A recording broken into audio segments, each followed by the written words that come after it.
ఏకాదశి లేదా శయన ఏకాదశి హిందూ సాంప్రదాయాలలో అత్యంత ముఖ్యమైన ఏకాదశి. ప్రతి సంవత్సరం ఆషాఢ శుద్ధ ఏకాదశి రోజున శ్రీ మహావిష్ణువు క్షీరసాగరంలో శేషతలంపై యోగ నిద్రలోకి వెళ్తాడని విశ్వాసం. ఈ రోజు నుండి చాతుర్మాస వ్రతం ప్రారంభమవుతుంది. ఇది 4 నెలల పాటు కొనసాగుతుంది. ఏకాదశి అంటే 11. 5 జ్ఞానేంద్రియాలు, 5 కర్మేంద్రియాలు, వాటిని నియంత్రించే మనసు. ఈ 11 ఏకాగ్రతతో నియంత్రించడం ద్వారా ఉపవాసం, పూజలు చేస్తే పాపాలు తొలగుతాయని, జీవితం పవిత్రంగా మారుతుందని పురాణాలు చెబుతున్నాయి. తొలి ఏకాదశి రోజుతో సూర్యుడు దక్షిణాయనం ప్రవేశిస్తాడు. అంటే సూర్యుడు దక్షిణ దిశ వైపు తన గమనాన్ని మార్చడం మొదలు పెడతాడు.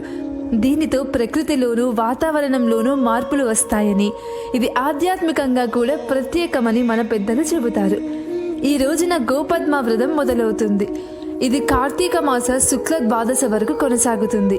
ఈ 4 నెలల కాలంలో ఉపవాసం, భోజనాలు, పుణ్యకార్యాలు చేయడం విశేష ఫలితాన్ని ఇస్తుంది. తొలి ఏకాదశి నుండి మొదలయ్యే ఈ చాతుర్మాసం మనకు సద్బుద్ధిని, శాంతిని ప్రసాదిస్తుందని, సకల అశుభాలు తొలగిస్తాయని పురాణ విశ్వాసం.